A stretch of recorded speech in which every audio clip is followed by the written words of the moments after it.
We actually have football today, ladies and gentlemen. We got to see my Texas Longhorns go out there and win a football game, look pretty good at the same time. So, you know your boy's excited, but we are more so excited for Thursday night, the game against the Lions and Chiefs. Let's go ahead. Let's get into a couple fantasy football drafts while we still can. We are going to be hopping into a $350 draft on Underdog Fantasy, ladies and gentlemen. We're going to be hopping into the Rottweiler here. There are 3 spots open if anybody's wanting to get into this draft room with us. We are going to be doing a couple $350 drafts tonight on Underdog. We are going to be getting in some $25 drafts tonight. It's going to be a freaking party. All right, so make sure you go down there, drop a like, subscribe to the channel if you have not done so already. And there are 2 spots available in this. And yeah, thank you so much for everybody coming out. Cal saying Pitts is on the waiver wire. I have Pat Fry. Me too. I grab Pitts. Hell yeah. Go get Cal Pitts, my man. And yes, Texas with the good win. Finally. I mean, maybe, just maybe. What do y'all think? Put the helmet on? Yes or no? Let me know in the live chat. Jordan asking when the Puppy 4 is coming. Yeah, so Underdog put out the news that they were putting out another puppy tournament before the season starts. That is a 100% the tournament I'd recommend y'all to get in, especially if you are new to Underdog Fantasy. Like the $5 tournament on Underdog is going to be the place to be. But you know what? As we wait for this to fill, we will go ahead. We'll hop into a Best Ball Mania tournament as we wait. This is a $25 buy-in, $15 million prize pool, $3 million for first place, the largest fantasy football tournament on the planet. And actually, there's only 1 spot in the other league. Do we want to wait for that to be filled in the other draft? Yeah, let's go ahead and let's do that instead, all right? We got 1 spot open here, so this is your chance if you want in. And we got Solid Jakin telling us we got to roll with the helmet. So we will throw the helmet on as we wait for the last person to come in this draft.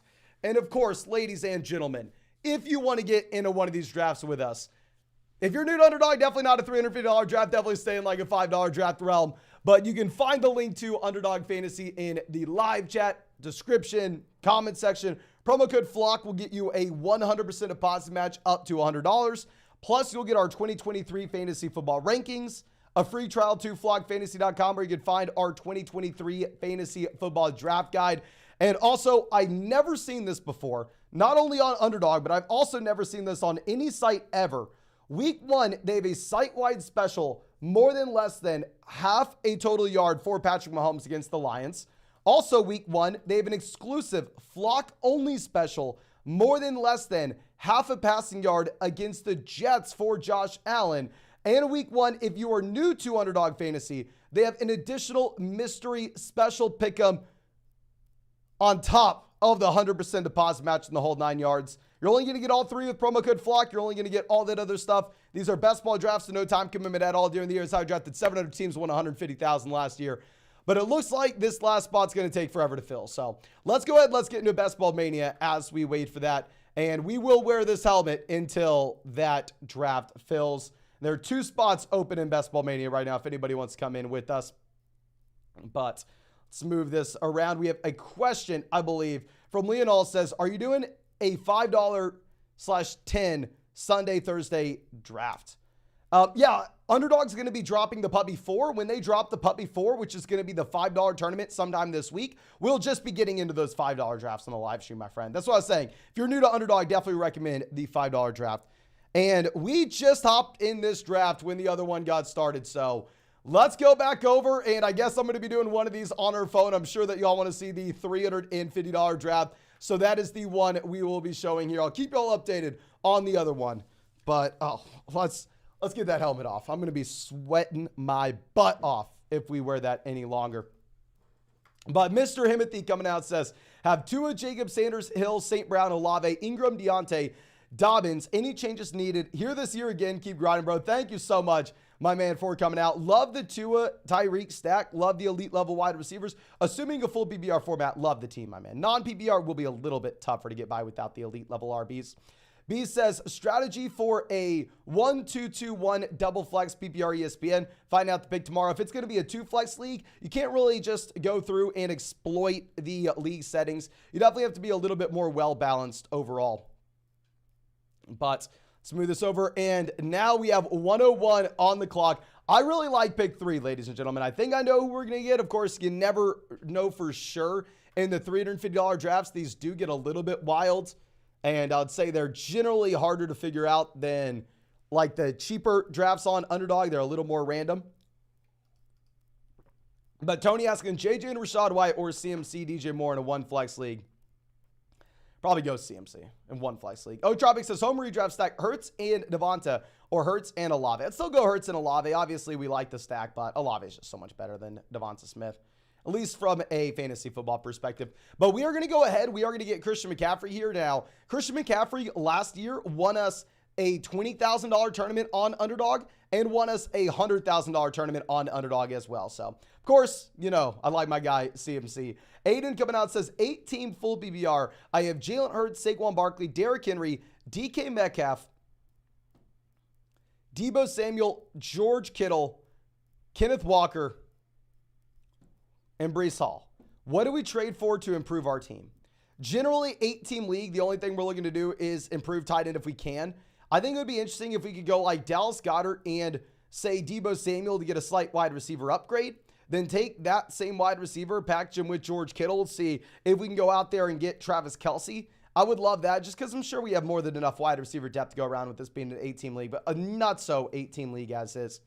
But Josu coming out says, hey, Mason, need thoughts ASAP. 12-team PPR. I have Waddle and ETN. I got an offer for Lamb and Judy. Have the starting depth right now to wait for Judy.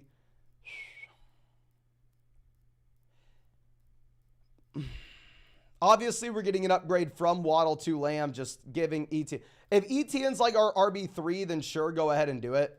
But I'm very hesitant to trade away Travis Etienne. I mean, I don't know. I'm a pretty big Travis Etienne fanboy.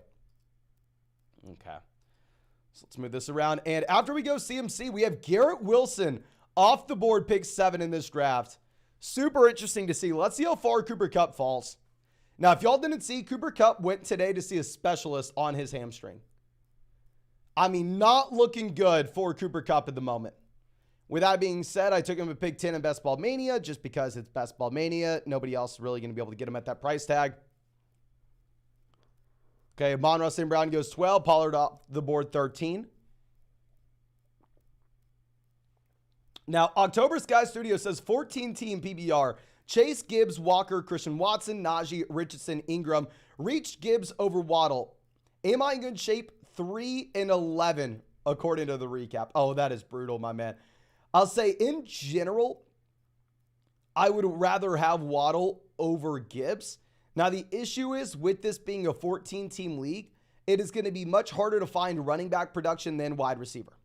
So I'm fine with you doing this, with it being a 14-team format where we started off Jamar Chase.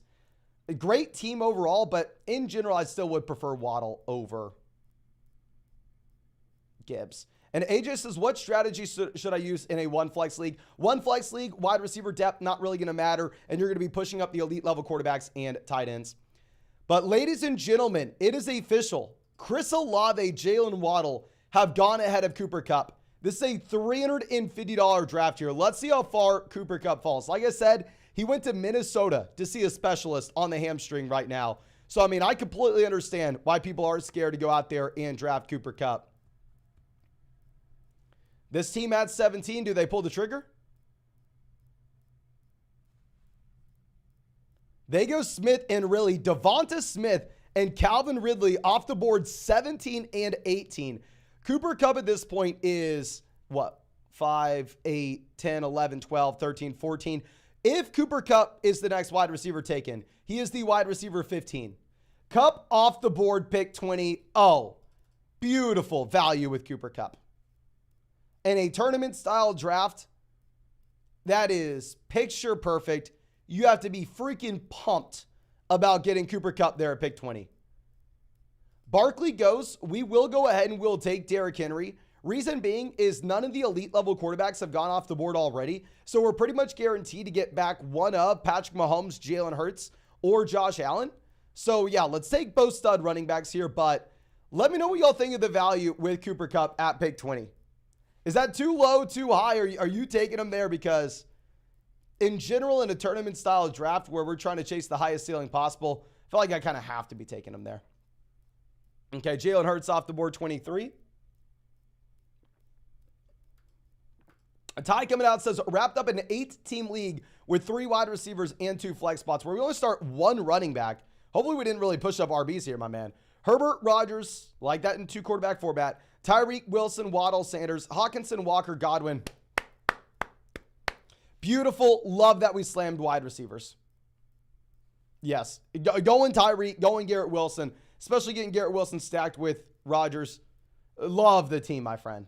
Would be a little bit different if it was a league where you had to start 2 RBs. Now, T. Higgins goes 24.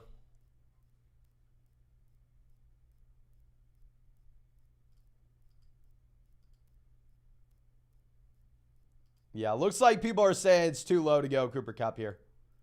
Maybe if you're in like your regular redraft format, then it's going to be a little bit different. But in a tournament, you just have to be pulling the trigger. DK Metcalf off the board. So we're going to go ahead. We're going to get Patrick Mahomes, right? I mean, that's why we go Derrick Henry in the last round. It's just because we were pretty much guaranteed to get back one of Jalen Hurts, Patrick Mahomes, or Josh Allen. Now, Josh Jacobs definitely in the same tier for me as Derrick Henry. But, I mean, we could have taken an elite level quarterback there at 22 and saw both Derrick Henry and Josh Jacobs going before we were back up on the clock at 27. So generally going to be a tough spot to be in where you go 0 wide receivers on Underdog through the first 3 rounds. But if we're able to start off CMC, Derrick Henry, and Patrick Mahomes, I'm completely fine going through and rolling the dice, pulling the trigger on them here. Okay. Now we have Andrews off the board at 30. And Kev Videos coming out says, in a weird 10-person league, most stats are the same, but rushing yards are 0.2. How much would we push running backs up? Is the tight end advantage worth it? Nope. Go 4 running backs straight. Go 5 running backs straight out the gate. Take an elite level quarterback with rushing upside as well. Take Justin Fields, take Lamar Jackson, slam running backs earlier. I mean, yeah. If you're getting double the points for running back yards compared to wide receiver yards, you need to be taking wide receivers so damn early, my man. I'm sorry, running back so early, as well as the elite level rushing QBs. Okay. Now, Joe Mixon off the board, pick 35. What does the Cup team get? The Cup team goes freaking Keenan Allen, 29. You get Cooper Kupp at 20, and you throw out the ADP value by going ahead and taking Keenan Allen here. What the hell? I feel like I would have done something different. I don't know.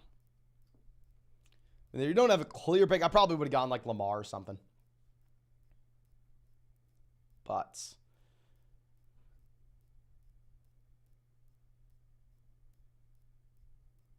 now, these nutrients coming out says, Idiot Commish buff defense would have been 7 teams in the top 50 for 2022. High rank of 26.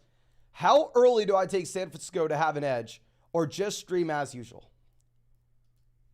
I don't know, my man. Full transparency, I have never played in a league where elite level defenses give you a significant edge. I mean, I played in almost every format that you could imagine based off my Dynasty Fantasy Football experience, but that is not one of those formats that I am familiar with. So I'm not going to be able to give you a good answer. I wish I could, my friend. I wish I could. Okay. Now, we have a couple wide receivers off the board, 43, 44. So we're put in a position, ladies and gentlemen, where we may be going 0 wide receiver in this draft. This is something you never want to do in an underdog draft. I want to reiterate, you never want to do it. Now, if you are ever going to get away with it, it will be in a smaller field, high-stakes tournament on Underdog. A smaller field, high-stakes tournament. If it was a league where you're having to go through and compete in a player pool of hundreds of thousands of teams, then there's no way in hell this ever works out. But the tournament that actually won $100,000 with Underdog last year, we actually only took 1 wide receiver, I believe, through the first 6 rounds. Now, that was Tyreek Hill in round 2, but we did get Devonta Smith round 7. Well, what am I supposed to do? Am I supposed to take Brandon Ayuk over Najee Harris? Probably say, Mason, yeah, that is what you're supposed to do, but your boy's not smart enough to do it. Okay, Joe Burrow goes 48. Let's see what these teams do. Obviously, we're wanting to see quarterbacks off the board whenever we have Mahomes here.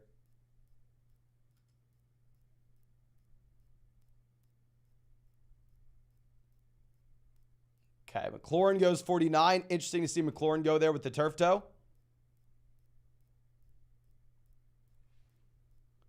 Hawkinson off the board.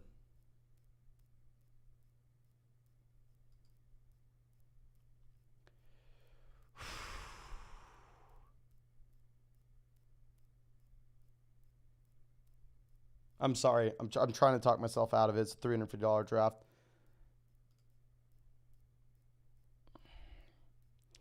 I kind of want to go hyper fragile, take Kenneth Walker, and then no more running backs for the rest of this draft. But I think in a smaller field tournament, hyper fragile is not going to be as advantageous. So we will go ahead and we will take Deontay Johnson here, 51. Yeah, maybe we chickened out. Maybe we should have just gone a little nutso, taken Kenneth Walker, and I don't know. I can't do it, though, ladies and gentlemen. I can't do it. Herbert goes 53, and that team next to us does not chicken out. That team next to us goes and takes Kenneth Walker, 52, 0 wide receivers through the first 5 rounds. Now, they do have Kelsey and Allen, so honestly, super interesting team. Gonna be excited to monitor that through the rest of the way. Oh, really interesting squad.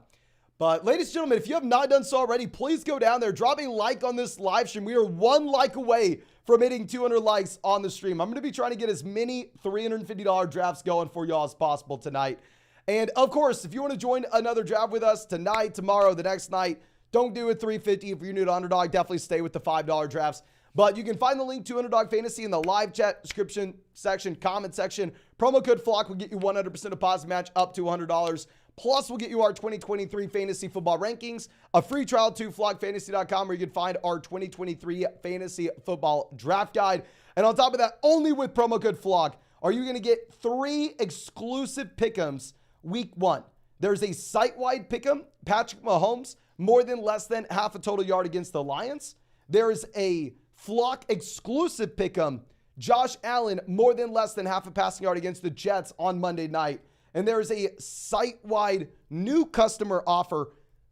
New customers with code FLOCK not only get everything, including that 100% deposit match, but also a mystery pick'em special. I've never seen them do 2 in the same week, let alone 3. So please make sure y'all are taking advantage of that while you still can.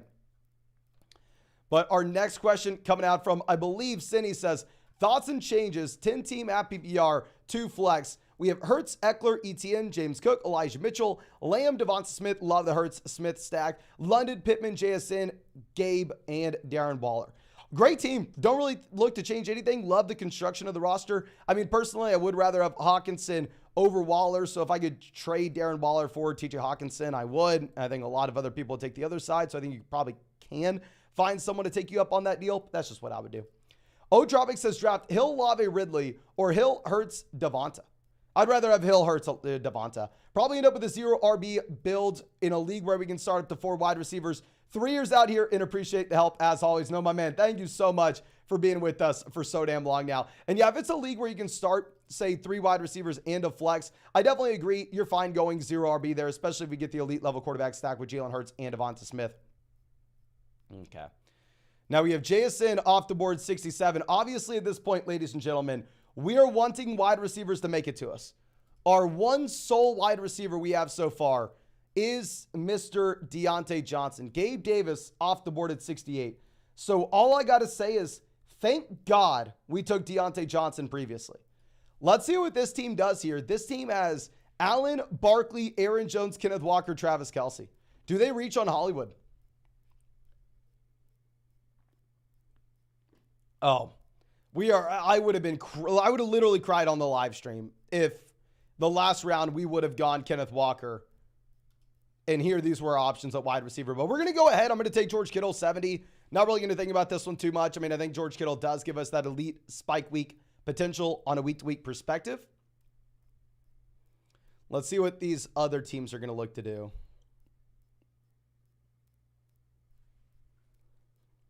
But Tim coming out says 12-team auction, happy BR, where we can start up to 5 wide receivers, hopefully with slam receivers. Mahomes, Amari, Mike Williams, Hopkins, Bijan, James Cook, Cole Kmet. I love that we punted tight into this format. London, JSN, bench is Taylor, Zeke, Foreman, Fournette, Hollywood, Ferguson. What are your thoughts? Really like we punted tight end. Like that we have a bunch of wide receiver depth that actually matters in a format like this. Yeah, great team overall, my man. Really like the squad. I don't really think there are too many adjustments we can make. Unless we could trade, say, like, I don't know. I don't even really want to trade for any of the Kansas City wide receivers at the moment. I think we sit our hands and send up a prayer that JT makes it back. Now, we are not going to take JT in this draft where Jonathan Taylor does go off the board at 71. Miles Sanders off, so we are going to go ahead. I'm going to quote-unquote reach on Michael Pittman here, 75. I mean, getting Michael Pittman as a wide receiver 4, like the wide receiver 40, completely fine with this price point. And overall, I mean, I think this is a wide receiver that is going to be in a bad offense, bad situation, but will hopefully give us some random usable weeks, which is what we need here when we're looking at only Deontay Johnson at wide receiver with this team. Now, very weird team, very unique team. We have CMC, Derrick Henry, Najee Harris holding the fort down at RB. Quarterback, we have Mahomes. Tight end, we do have George Kittle. But wide receiver, we are only sitting with Deontay Johnson and Michael Pittman. Now, Derek in this draft with us. Love to see it. Derek in here at pick 9 has Austin Eckler out the gate, then goes Jalen Waddle over Cooper Kupp. My man, I understand the thought process. I honestly probably go cut myself. Amari, DJ Moore, Darren Waller, and Mike Evans. Interesting team, my man. Rooting for you. Excited to see what you do here. Now, Kazin coming out says 10-team happy BR, half a point per first down. We have Fields. Love this if we're getting half a point per rushing first down, but not passing first down. And then obviously we're going to be pushing up the elite level rushers at the quarterback position. Going beyond that, we have Stevenson, Sanders, Jefferson, Lamb, Adams, Pat Fryme, Jamal at the flex. Should I try to trade Adams for? No, hell no. Great spot. If it's a league where you can start that many wide receivers, I think you're in a really good situation. These nutrients saying I skipped your... No, I did not skip your chat, my friend. I answered it like 15 minutes ago. Apologize if you thought I skipped your chat. Now, Brandon Cooks off the board, 82. Derek decides to go David Montgomery here over Cam Akers, which is interesting.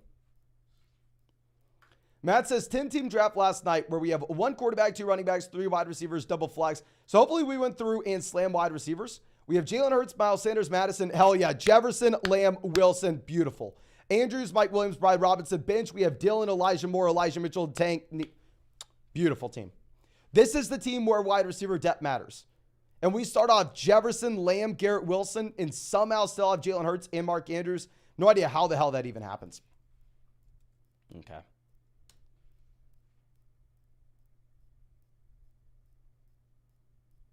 Smooth this over. Quentin Johnson goes off the board at 87.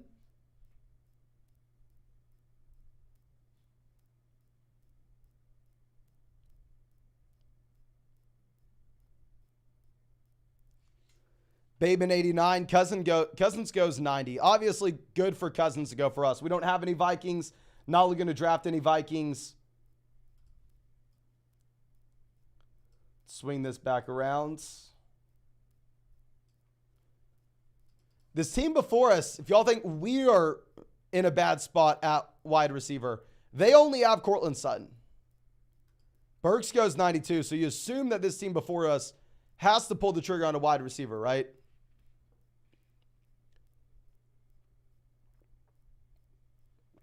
Jay Hammer has Allen at quarterback, running back Barkley, Aaron Jones, Walker, James Cook, wide receiver Sutton, and then the elite level tight end in Kelsey. They do go Sky Moore. Sky Moore would have been our stack with Patrick Mahomes. I would have taken Sky Moore if you would have made it to us. But now at this point, we are going to have to pull the trigger on James Conner. I can't take Elijah Moore. I can't take Michael Thomas over the running backs in this range. I'm sorry about it.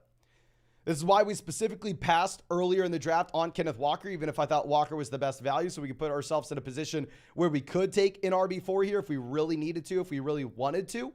We can still go ahead and look to stack Kadarius Toney and Patrick Mahomes on the way back around to pick 99.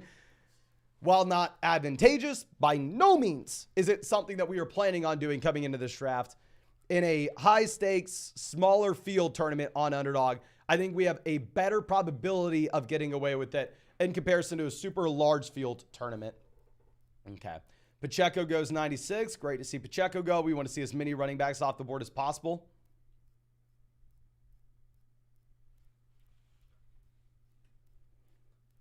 Okay. And with this team, we are still making some consolidated bets, right? We have CMC and Kittle, so we can go Purdy late. Or we have, say, Najee and Deontay, so we can go Kenny Pickett late if we want. Khalil Herbert off the board, 97. Great. What is Ryan Ray doing here? Goes Dalvin Cook. Everybody spam the chat. Who would you rather us take? We have to take a wide receiver. I have no other option. Would y'all rather us take Michael Thomas as our wide receiver 3 or Kadarius Toney to stack with Patrick Mahomes? Please let me know, ladies and gentlemen.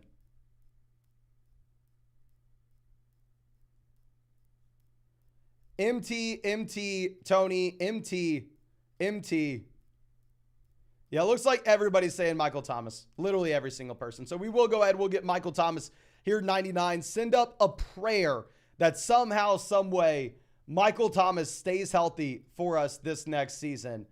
And we end up getting Michael Thomas as a top 24 wide receiver to save this team.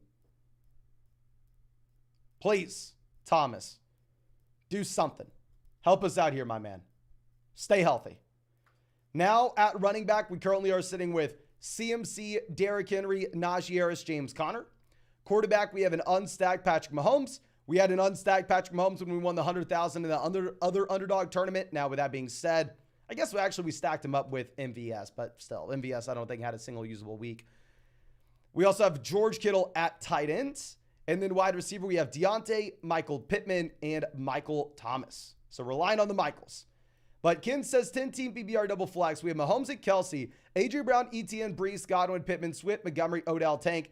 Thoughts on trading for a wide receiver? No, we just want to roster as many wide receivers as we can, as many running backs as we can. We have Mahomes and Kelsey. So, I mean, we are going to have those extra raw spots. Make sure if that's Tank Dell, you drop Tank Dell, you find someone else. I mean, there have been 3 wide receiver finishes since the year 2000 at 165 pounds or fewer to put up 100 points in a season. Like, it just doesn't happen.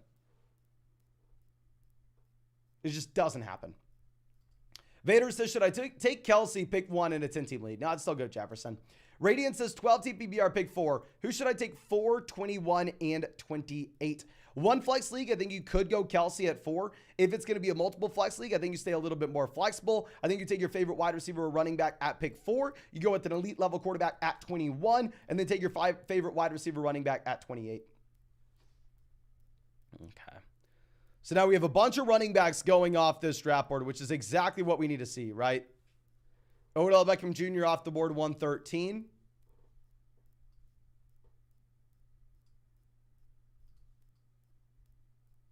Okay. This point, ladies and gentlemen, we are wanting to see wide receivers go. Frymuth going is a little painful. If we could have gotten Frymuth, pair him up with Najee, pair him up with Deontay and just go all in on that Pittsburgh offense. Nico Collins off the board, 115, so maybe a little bit harder to come by wide receiver. Marvin Mims, 116. Really interesting to see the team pull the trigger on Marvin Mims, wide receiver 7 here. Doesn't make a lot of sense to me, but of course I'm an idiot. Now this team has Allen, so possibly they're going to look to go Dalton Kincaid.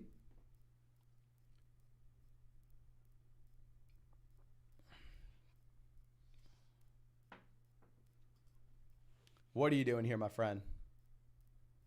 This team's gone all in on the Chiefs offense as well. They go Samaje Perine. Super interesting. We're going to go ahead. We will take Tyler Boyd as our wide receiver 4. I mean, there are a couple other players in this range I like more than Tyler Boyd, but the fact of the matter is we have nobody at wide receiver, and I need as many bodies as we can get. So we're going to go ahead. We will take Tyler Boyd. And ladies and gentlemen, we are 2 likes away from hitting 300 likes on this live stream. If you have not done so already, go down there, drop a like on the stream. This day, 127 in a row of live streaming. We are not going to miss a single day until 2024. Okay. Now, Caleb says 12-team PPR keeper league. Starters are Watson, CMC, James Conner, Adams, Evans, Kittle, Juju, Michael Thomas with Monster and Fournette. Hopefully he signs on the bench. How do I improve, Levy? No, thank you so much. Thank you, my man. I don't see too many easy paths. I don't like how many wide receivers we are rostering down there, but they are at least players with upside that we're going to get clarity on early in the season. I think it's a well-balanced team where we're not really looking at too many different moves to make, my friend. Honestly, I think we kind of sit on our hands, as much as I hate saying it, and I know how little help it is. Juwan Johnson going off the board, 121. Wild to see Juwan Johnson go at this point. Rashad Penny goes, so we're going to get David Njoku here to pair up with George Kittle. Pairing up David Njoku and George Kittle is really nice because we are going to be able to save an extra roster spot where we don't have to draft 3 tight ends. And we need every roster spot we can possibly get to draft wide receivers here, right? Because running back, we have CMC, Derrick Henry, Najee Harris, James Conner. We don't even have to draft another running back if we don't want to. Quarterback, we have Mahomes. Tight end, we have Kittle and David Njoku. And at wide receiver, we're doing everything we can to try to save this team with Deontay Johnson, Michael Pittman, Michael Thomas, and Tyler Boyd. So we have great quarterback. We have a great quarterback, great running backs, great tight ends. It just all comes down to, can we hit on some of these wide receivers later in the draft? And we need to be, just taking as many shots as we can with as many of these guys as possible. Now, BC coming out says, yo, Mason, back with you for year 3. Hell yes. 14-team standard PPR. Got Dak, Dobbins, Ramondre, Diggs, Kupp, Hawkinson, Mike Williams, Hollywood, Godwin, Schultz, Devon A-Chain, take Bigsby, Rashad Penny. Any ideas for improving? So obviously 14-team league going to be a little bit more difficult than a 10-team, 12-team league in general. If we're looking at the bottom end of the roster, it's harder for me to say in a league like this, oh no, we definitely don't want to be rostering a backup tight end. Let's go ahead and let's cut. No. I think that we're fine to roster 2 tight ends. I think we're fine to even go ahead and roster 2 quarterbacks if we really want to. I like the top end production we have at wide receiver. It really comes down to if Cooper Kupp's actually going to play for us at the beginning of the season. But also, I think Penny's the perfect example of someone to have down at the bottom of your bench, right? Because if Penny has the role that you like this next season, he has the upside to actually move the needle for you from a fantasy football perspective. But if Penny has a crap role, then we're going to know right away and we go ahead and cut him. So I don't really see any trades to make initially. Unless you want to trade like Kupp for Lamb, if we can do that and pair him up with Dak. Derek says, do I swap all picks? I pick 9 and want to go to pick 1. 100%. If you want to swap from 9 to pick 1, go ahead and do you. Essentially, do I want to start with Justin Jefferson? That's the question. Jared says, 10-team PPR. We have Burrow, Aaron Jones, James Conner, Tyreek Hill, Garrett Wilson, Chris Olave. So elite wide receivers. Frymuth, and then on the bench, London, Pittman, Kamara, Juju, Odell, Gibson. We're rostering way too many wide receivers. I think you can look to hopefully package together like London and Frymuth to get an upgrade at tight end, or like London and James Conner to get an upgrade at running back, my friend. Okay. XL Slight says, do we know if Underdog's going to do any more small tournaments? Yeah, they announced on Twitter earlier this week that they're going to do a Puppy 4 tournament, which, just in case if you don't know, that's the $5 tournament that Underdog runs. So yeah, we will have a $5 Underdog tournament at some point this offseason. Just waiting to know exactly when that is. Now, Damian Harris goes, perfect for us to see as many of these running backs get drafted as possible, right? And Tajay Spears off the board, 138 as well. Beautiful, beautiful. Now, Rodgers falling is interesting. Like, would we take an unstacked Aaron Rodgers if he makes it to us at 142, just to have a little bit of a unique team? Rashee Rice, 142 would have been interesting for us because we need a wide receiver and we have Patrick Mahomes. This team has 6 running backs, so this team's off the rail. This team doesn't know what they're doing in my mind. Us taking 4 running backs where we did was kind of bad. We'll go ahead and just because I don't know if we want Rodgers, I do know that we for sure want another wide receiver. We'll go ahead and take Jacoby Myers. Just generally we're trying to get as many wide receivers that can actually do something for us as possible. We'll reevaluate if we get thrown back on the clock and Rodgers is still there. But no, Aaron Rodgers goes immediately after 143. Now, 50 Cal says, rate the team. It's a 10-team PPR double flex where we have Fields, Richardson, Pollard, Sanders, JT, Dillon, Zach Charbonnet, Tyler Algier, Tyreek Hill, Olave, Amari, Sky Moore, Zay Flowers, Hawkinson, Ferguson. Thoughts and any moves? Generally, I'd say Ferguson's not someone that we need to be rostering here. If we could package like Ferguson and like Zay Flowers get a wide receiver upgrade, I think that'd be interesting. I don't want to be rostering 2 quarterbacks and 2 tight ends. I would try to trade Ferguson. If we can't, I would just go ahead and drop him. Okay. Now, Darnell Mooney off the board at 144. Jonathan Mingo goes 145. So, I mean, we don't want to take another tight end here, right? When we already have George Kittle and David Njoku. So, tough to see Adam Thielen go. But, I mean, at this point of the draft, we're still desperately needing wide receiver help. This is the hole that we dug ourselves. So, we will go ahead. We'll reach a bit on Michael Gallup to get Michael Gallup in here at 147 to just see if we can, like, have a bunch of these smaller options just randomly spiking into our lineup when we need them. I definitely think the tight ends here are more interesting than Michael Gallup. But I do kind of stand by our tight end selections where we went George Kittle at 70 and David Njoku at 123. So now RB, we have CMC, Derrick Henry, Najee Harris, James Conner. Wide receiver, we have Deontay Johnson, Michael Pittman, Michael Thomas, Tyler Boyd, Jacoby Myers, Michael Gallup. Quarterback, we have Mahomes. Tight end, we have George Kittle and David Njoku. So the teams that we've made those concentrated bets on so far, we've bet on the Pittsburgh Steelers with Najee Harris and Deontay Johnson. We bet on the 49ers offense with CMC and George Kittle, and that's primarily it in terms of our concentrated bets. But Praying Mantis coming out says, hey, Mason, just joined a 10-team Map PPR league where we can start up to 4 wide receivers with bonuses of 40-yard touchdown plays, 300 plus 400 passing yards, 100 plus 200 pass. I mean, essentially a big play bonus league. So in a big game bonus league. And in general, it is very hard to make adjustments if you're playing in a league where you're going to get extra points for a player going out there and having more than 100 yards, right? Because if we were to make adjustments, what kind of players would we want to be targeting in that style league? We want to go out there and we want to target a player that's going to give us big playability combined with a lot of volume. That's what we want for those big games. What are we generally trying to do in fantasy football in the first place? We're trying to target players that have big playability and are going to get a lot of volume. So generally in the leagues where you are getting those bonuses, I'm not making a lot of adjustments because I think we just kind of want to continue to do what we're trying to do in the first place, if that makes sense. At least that's how I'm viewing it. Okay.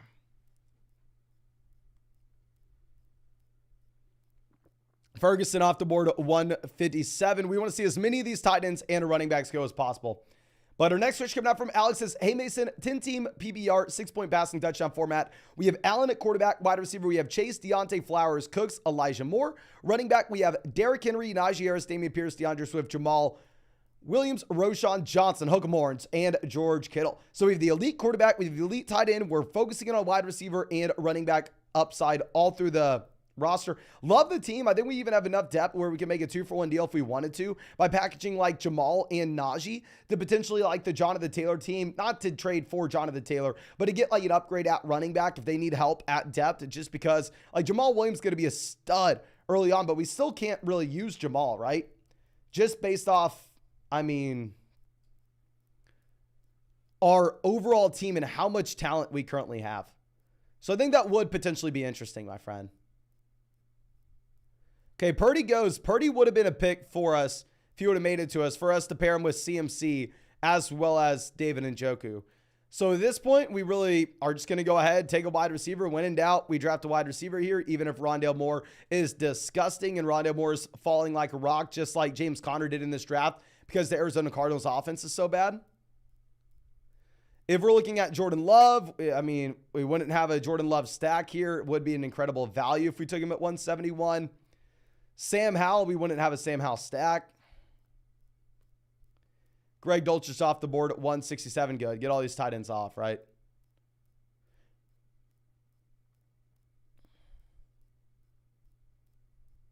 Curtis Samuel goes 169.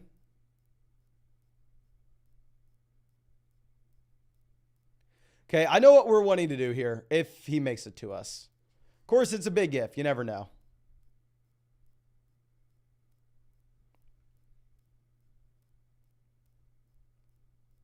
Singletary goes. So we are going to get DJ Chark. I mean, we need another wide receiver that could potentially do something right. I mean, the majority of these wide receivers are just going to be straight up garbage. And taking DJ Chark puts us in a potential spot where we can go Bryce Young later on, you know? And I mean, we're kind of running out of stacks here with this team so far. Running back, we're looking at CMC, Derrick Henry, Najee Harris, James Conner. Wide receiver, we have Deontay Johnson, Michael Pittman, Michael Thomas, Tyler Boyd, Jacoby Myers, Michael Gallup, Rondale Moore, DJ Chark. So it's the wide receivers, Michael's team, if you want to call it that. Tight end, we have George Kittle and David Njoku as well. Okay. But moving this down. Alex says 12-team PPR with no tight end, 2 running backs, 2 wide receivers, a tight end, and a flex. Thinking of going Bijan and Jacobs to the 1-2 turn because I like the wide receivers a lot more 3 through 8. Do you think that's viable, or do I need at least 1 wide receiver? Oh, no, definitely. If it's a league where you only have 1 flex spot where you can only start 3 wide receivers at the very most, I actually would recommend going RB at the gate. I think you definitely want to go early wide receiver if you can start 4 to 5 wide receivers in a week-to-week perspective, but 1 flex push up RBs. And yeah, Lightning says got a draft tonight in pretty much the same format. Yeah, push up an elite tight end, push up an elite quarterback. But in general, if it's a league where you only start 2 wide receivers and 1 flex, unlike this underdog draft where I should have taken wide receivers early and you need wide receivers, in that style league, I mean, wide receivers aren't going to matter nearly as much. But Alex coming out says 10-team full PPR where we have 1 quarterback, 2 running backs, 2 wide receivers, a tight end, and a flex. We have Dak, Pollard, Walker, Kupp, Ridley, Watson, Andrews. Oh, beautiful, beautiful. We also have on the bench, James Cook, Zach Charbonnet, Gibbs, JSN, Deontay Johnson, Goff. Oh, this is great team, no changes. We focus in on the upside down there on the bench. I'm fine rostering 2 quarterbacks if our first guy's Dak or second guy's Goff. Play the matchups. We're not rostering a backup tight end when we have Mark Andrews. We're optimizing for the starting lineup requirements. Love it, and we're just banking on Cooper Kupp to hopefully not be complete toast, right? That's what we're banking on. Okay. Now, Bryce Young does go 179, so puts us in a tough spot where we don't exactly know what quarterback we're going to be getting on the way back around. But we are going to take 2 guys, 190, 195, and then we are going to go ahead and bounce into the next draft, ladies and gentlemen. Okay. Mahomes, you better be good for us this year, my man. You better hold down the fort. And Thomas coming out says, in a league with 2 wide receivers, 2 flex, we have Fields, Jefferson, Ridley, Lazard. Oh, gross. JSN, Tank Dell, drop Tank Dell. You can find a better option off the waiver wire. Gibbs, Madison, Javonte, Charbonnet, Komet, and Kincaid. Fine with those 2 tight ends. Would you trade Jefferson and Javonte for Bijan and... No, I wouldn't. Keep Jefferson. Maybe if it was like a non-PPR league where you only started 2 wide receivers and 1 flex, then sure. In that format, you want to keep Jefferson, my friend. I mean, he's the reason that team's good.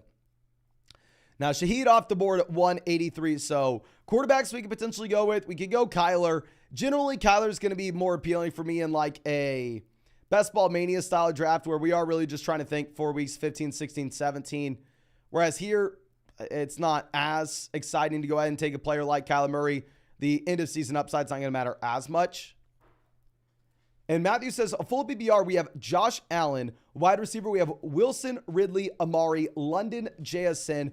Running back, we have Bijan, James Cook, Zach Charbonnet, JTP, Ryan Warren. Tight end, we have Ingram, Kincaid. How's it looking? Great team. I would love if we could trade like Garrett Wilson and a smaller option and go out there and get Stephon Diggs to just go all in on that Buffalo Bills offense. But maybe that's a move that we have to make. We have to wait probably to make that move until Jonathan Taylor comes back so we have a little more depth overall. Okay, so Deonta Foreman off the board. Hunter Henry goes 188.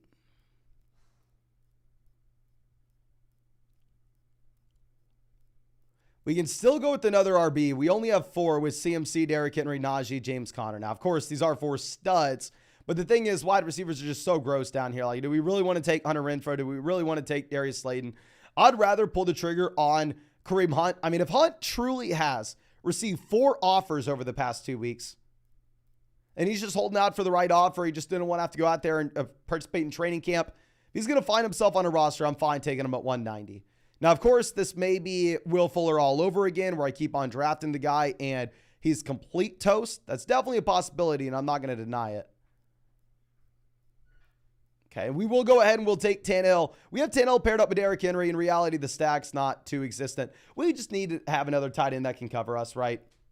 So let's go ahead and let's take Tannehill, and I will keep y'all posted on who we end up taking in the last round here, but let's go ahead and let's get into another draft, ladies and gentlemen. We are going to be getting in another $350 draft on Underdog because I think that this is probably going to be our last live stream where we can do these high stakes drafts. I think that this tournament's probably going to fill up tonight, and considering the football season starts Thursday and at the same time, Underdog is going to be dropping another $5 tournament, which I would imagine is going to be freaking massive. I would be surprised if we get another high stakes draft, so I definitely want to take advantage of this while I still can. And we are one like away from hitting 400 likes on this live stream. So please, if you have not done so already, ladies and gentlemen, go down there, drop a like on the stream, help your boy out. And also, of course, if you want to get in our next draft, whether that is on this live stream, whether that is tomorrow, the next day, they're best ball drafts to no time commitment at all during the year. So I drafted 700 teams, won $150,000 last season. You can find the link to Underdog Fantasy in the live chat, in the description, in the comment section. Promo code FLOCK. They're going to match your first deposit dollar for dollar up to $100. Plus, you'll get our 2023 fantasy football rankings, a free trial to flockfantasy.com where you can find our 2023 fantasy football draft guide. And also, only with promo code FLOCK are you going to be able to go through and take advantage of the 3 pick'ems week 1. I've literally never seen this before on Underdog or any site. But Thursday night, they have a site-wide Patrick Mahomes special, more than less than half a total yard against the Lions. Monday night, they have a Flock exclusive special, more than less than half a passing yard for Josh Allen against the Jets. And if you are new to Underdog, you are also going to be able to take advantage of a mystery pick'em special on top of everything else that we already mentioned. So make sure you take advantage of it because I've literally never seen anything like that before. I don't know if I've ever seen Underdog do 2 of them in the same week, let alone 3. But let's move this over, and this is going to be a $25 draft as we wait for that $350 draft to fill. And Overcome says, think Dalvin could potentially smash the first few weeks. 100%. Yeah, I think Dalvin's probably the guy at the beginning of the season. I still would prefer Breece Hall because I think Breece Hall has the elite level ceiling, especially at the end of the year when it matters most. But I would not be surprised in the slightest if Dalvin Cook was the guy at the beginning. But HD Marino, longtime member of the flock, says, half PBR, 12-team big roster, 1 each start, 3 flex. So essentially, we're highly incentivized to slam wide receiver. Daniel Jones, Jordan Love, A.J. Brown, Bijan Robinson, Gibbs, Godwin, Freiermuth, Ridley, Addison, Deontay, Algier, Rice. Love it. The fact that we didn't focus too much on running back depth and instead we focused in on high upside wide receivers down there, such as Calvin Ridley, Jordan Addison for the flex spots. I think that's exactly what we want to do in a league where you can start 4 wide receivers and only have to start 1 running back. We still have the running backs at the very top end. I'm fine rostering 2 quarterbacks if our first guy is Daniel Jones. I'm fine rostering 2 tight ends if our first guy is Pat Freiermuth. I think it makes a lot of sense, my friend. Now, pick 8. The question is not, would we take Cooper Kupp if Cooper Kupp makes it to us at 8? We will pass on Kupp. The question is, would we take Cooper Kupp if he makes it to us in the 2nd round? That is the main thing that we need to be asking, and that is the main thing we need to be thinking about.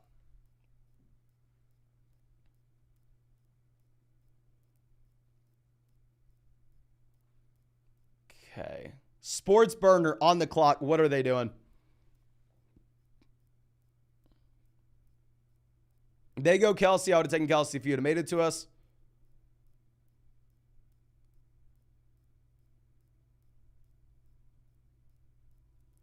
Austin Eckler off the board. So I think we're actually just going to reach on Stephon Diggs here. Diggs, you just have no concerns with, right? Maybe he doesn't have the same ceiling that you're going to get with Kupp. And I know generally in these tournaments, like it's a $25 buy-in, $3 million first place prize. We're trying to go ceiling, ceiling, ceiling.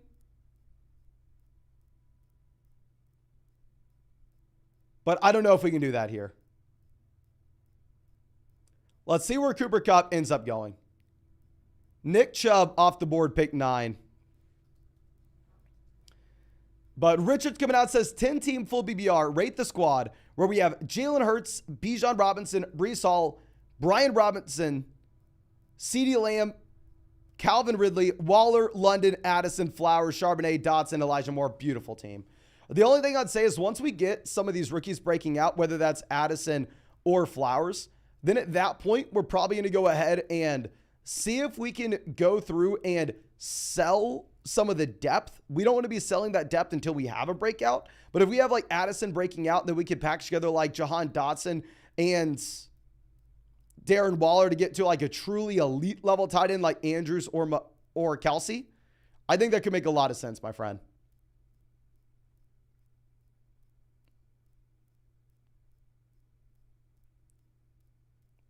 Okay.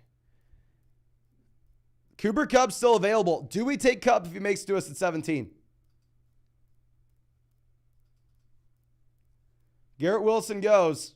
It's down to this, ladies and gentlemen. It is down to this.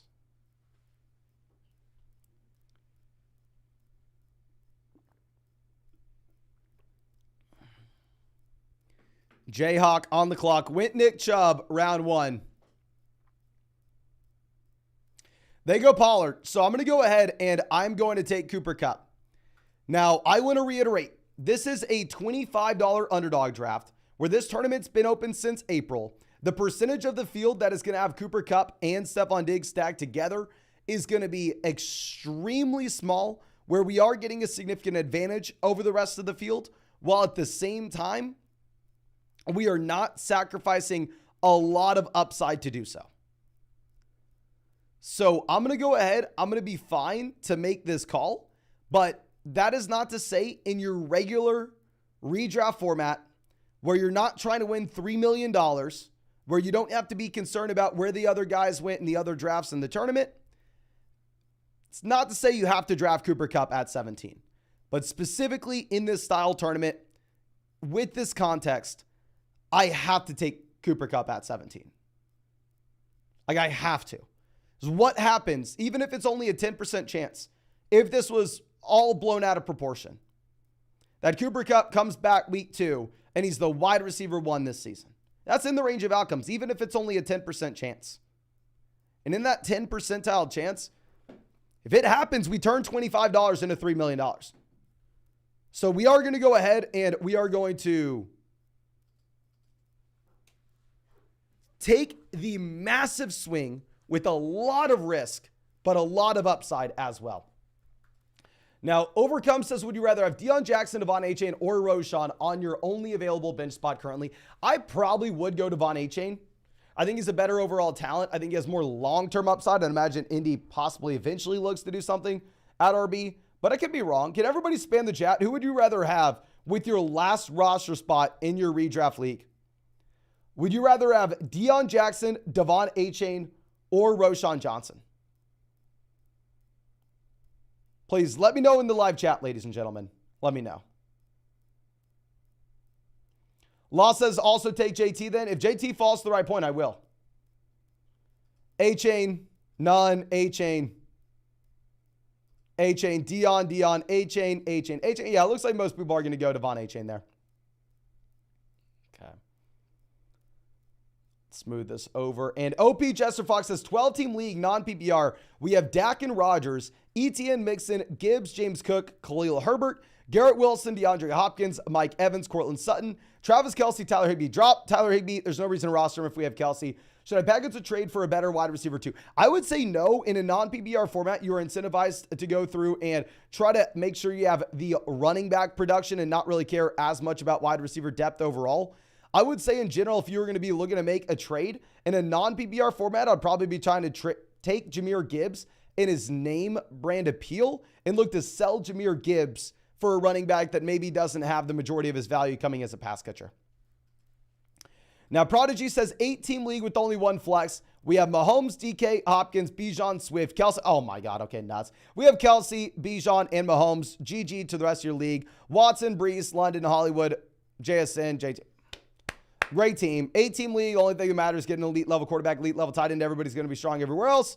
We shot for upside. Makes a lot of sense. Now, we're going to go ahead. We will pull the trigger on Amari Cooper. Now, generally, in these underdog drafts, you will see wide receivers get pushed way the hell up. But we are going to finish the rest of this draft out on my phone right now, ladies and gentlemen, because the $350 draft just got filled. So let's go ahead and let's bounce into that draft. And hopefully, Let's have a good pick. Okay, we're in here at 12. We are having to draft with Derek again. Derek in here at 9 to take our money, but hopefully we can make it work at 12. Now, I will say in this tournament, it's a little less appealing to go through and take Cooper Kupp, just considering the fact that, I mean, the majority of teams in this tournament are going to get that Cooper Kupp discount, while at the same time, it's a smaller field, so you don't have to shoot for the top 0.001 percentile outcome.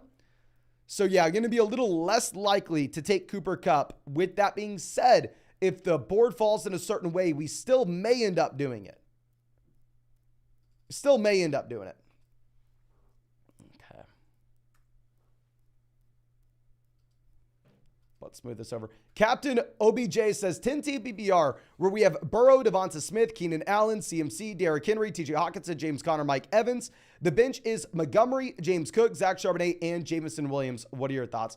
Drop Jameson unless we can put him on the IR. There's no reason in a format like this to just kill a roster spot for the first 6 weeks. Outside of that, great team. If we could trade Devonta Smith potentially for T. Higgins to get the Burrow stack, I would do that. But just primarily drop Jameson.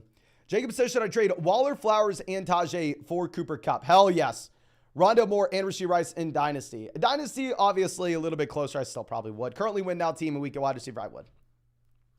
You're taking on risk with Cooper Kupp, but still, at the end of the day, this is someone that can be the wide receiver 1 overall. And with that being said, I haven't drafted a lot of Cooper Kupp, if I'm going to be honest with you. Like, it's not like I'm trying to save my butt that I drafted a lot of Cooper Kupp earlier this offseason. I've been taking Tyreek over Cooper Kupp literally all offseason. So it's not necessarily a bad thing for me for Cooper Kupp to be falling that much. Okay. Let's move this over.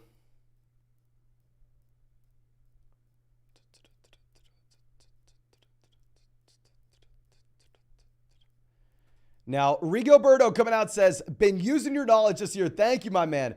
Thoughts on the draft? A 14-team league where we have Rodgers at quarterback, wide receiver, we went Amari, Adams, Kirk, Sutton, Flowers, Tony. Running back, we have Barkley, Walker, Elijah Mitchell, Tank Biggs. I honestly thought we were going to have a garbage side in here. We have Kyle Pitts, which is completely fine. Yeah, great squad overall. I think it would make a lot of sense if we could possibly make the consolidated bet on the New York Jets offense, possibly look to move Adams for Garrett Wilson, especially if we can get a little bit more depth elsewhere. We know in a 14-team league, depth is going to be super hard to come by. So generally in that 14-team format, not going to be looking to make 2-for-1 deals. Instead, I'm going to be looking to try to get, a well-balanced roster across the board, which I think we successfully did in that league. Now, Derek goes Austin Eckler yet again here round 1. AJ Brown goes 10. Swing this around.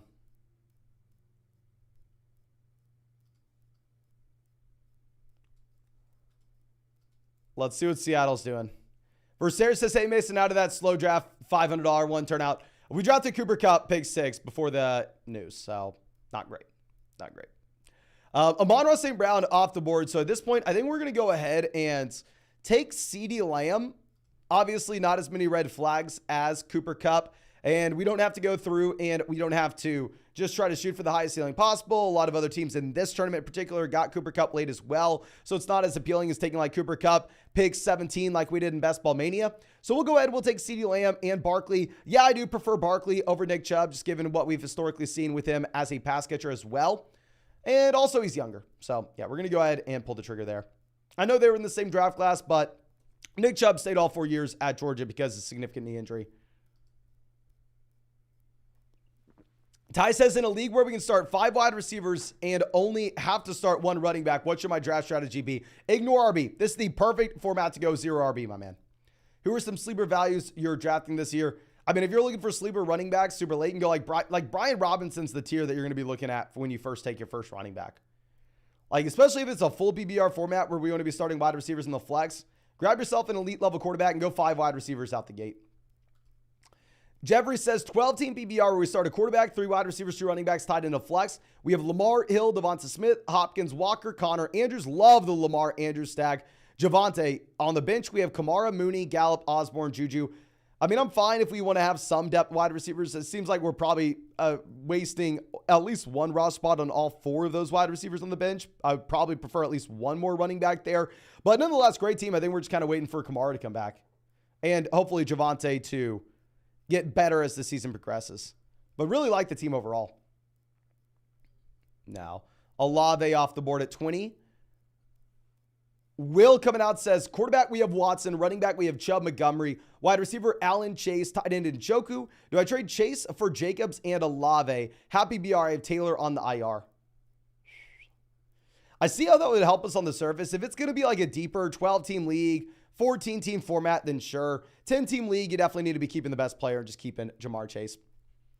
But Juwan coming out says, I have my draft at 8:30. Good luck, my man. I have the third pick. Who should I take, Hill or CMC? I'm going to go CMC more times than not. The only time I go like Tyreek Hill is if it's that league that we were looking at earlier, where you only have to start one RB, right? Now, how far is Cooper Kupp falling in this league, ladies and gentlemen?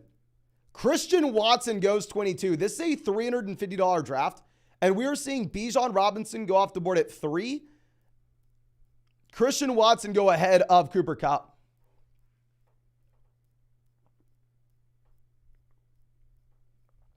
Freaking nuts.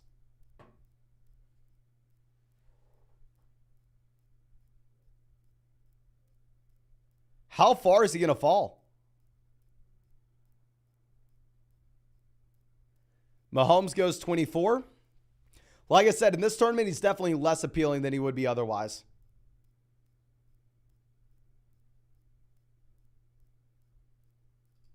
Yeah, this is nutso.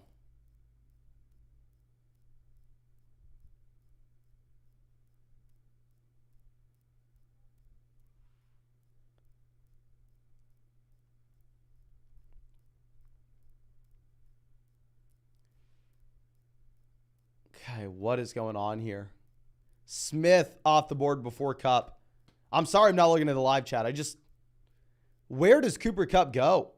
Derrick Henry off 26.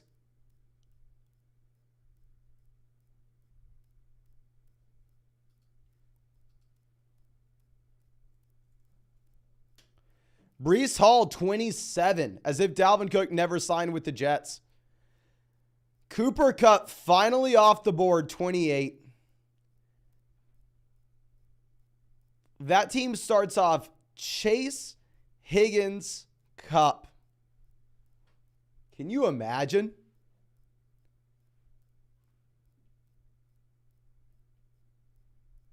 Dear God, ladies and gentlemen.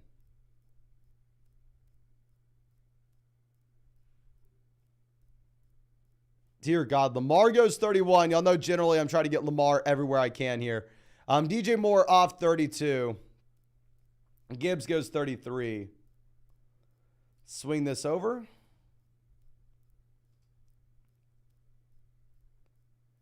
Ramondre 34. I wasn't really too inclined to go Ramondre. We'll just go ahead, double tap the wide receiver position here. We'll take Amari and Deebo Samuel. I mean, based off how the ADPs line up, not a ton of teams are going to have both these guys on the same squad. We want to stay balanced out the gate, giving ourselves some potential to move around later in the draft. I would have definitely preferred like Mark Andrews over Deebo Samuel, of course. I mean, I would have loved Lamar and Andrews both making it to us, but that's just unrealistic at this point. But nonetheless, I'm going to be completely fine with Amari and Deebo Samuel here. And let's move this over. Our next question coming out from, I believe, Nawfall says, 10-team happy BR from pick 8. We have Lamar, Pollard, ETN, Tyreek, Amari, Waller, Montgomery, Javonte, Judy, Evans, Hunt, JSN. League where we only have one flex. I'll trade Waller for Hawkinson if we can. Or honestly, when we have this much depth, especially if it's only a 10-team league with one flex, if you could take Waller and package him with like another strong wide receiver like Waller and Amari and somehow like get to Kelsey. I know that sounds crazy and it sounds like you should never be able to do that. And I agree, you should never be able to do it. But based off the hype I've seen people with Darren Waller right now, I mean, that's a trade that can't hurt to send out there. Now, EJS coming out says, should I trade Tyreek and Chuba Hubbard for Amon-Ra St. Brown, Mike Williams? No. Going into week 1, you never want to be getting rid of the best player. You never want to be going through and saying, I'm going to give you the best player, just give me 2 guys. No, that's the exact opposite of what we're trying to do, especially when we want the open roster spots to make waiver wire moves early in the offseason. Zabronsky says, 18 PPR pick 2. Would it be dumb for me to go Kelsey and then reach him Mahomes to the 2-3 turn? Hell no. I mean, pick 8, no, do it. I think you go Kelsey and then like Mahomes Jacobs on the turn. Yeah. 8-team league is just so different than a 12-team format. Like, it's almost not even the same thing.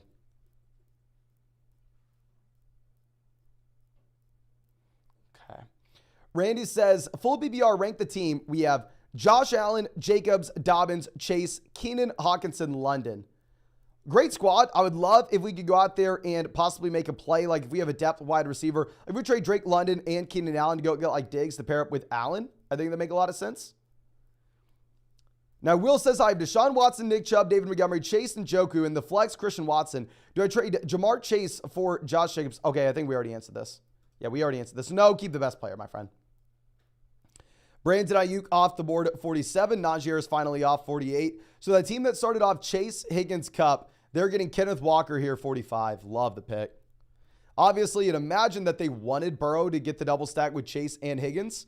Kind of surprising to see Burrow go there 44 to a team that has no Cincinnati Bengals. But ladies and gentlemen, we are 4 likes away from hitting, now 3 likes away from hitting 500 likes on this live stream. So please, if you have not done so already, go down there, drop a like on the stream, be our 500th like of the stream. And of course, if you want to get in our next draft with us, I definitely don't recommend you getting into a $350 draft. Save it for the $5 drafts on Underdog. But we're on Underdog Fantasy. Best ball, no time commitment at all during the year. So I drafted 700 teams, won $150,000 on Underdog last season. And if you sign up to Underdog with promo code FLOCK, they're going to match your first deposit dollar for dollar up to $100. Plus, you'll get our 2023 fantasy football rankings, a free trial to flockfantasy.com where you can find our 2023 fantasy football draft guide. And also, only with promo code FLOCK, you're going to get something I've never seen before.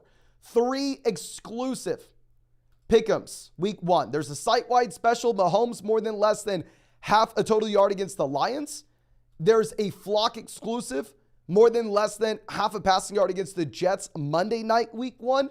And then also, if you're new to Underdog, there is a mystery pick'em special where you also get a mystery and the 100% deposit match if you are new. I've never seen Underdog do 2 in the same week, let alone 3. So please make sure you are taking advantage of that. I've never seen anything like that on any site ever. And also, quick side note, this is where Underdog is available, ladies and gentlemen, just in case you don't know. Now, James Cook off the board, 52. Very interesting to see that team take all the value they get there with Cup and go, you know what? I don't really care about ADP value. I'm going to go get my guy. I'm going to take James Cook here. Let's swing this back around.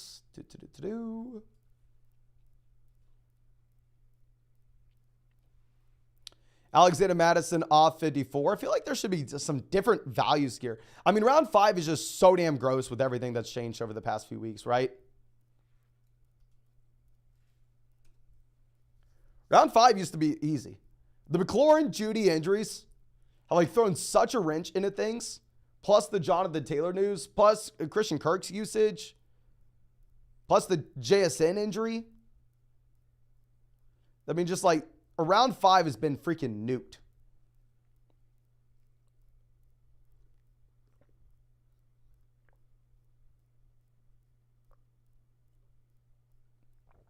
I lock it off the board at 57. So Derek has Eckler, Chubb, Gibbs, Mike Williams, and Tyler Lockett. We currently are sitting with Barkley holding down the fort at RB. Wide receiver, we have Lamb, Amari, and Deebo Samuel.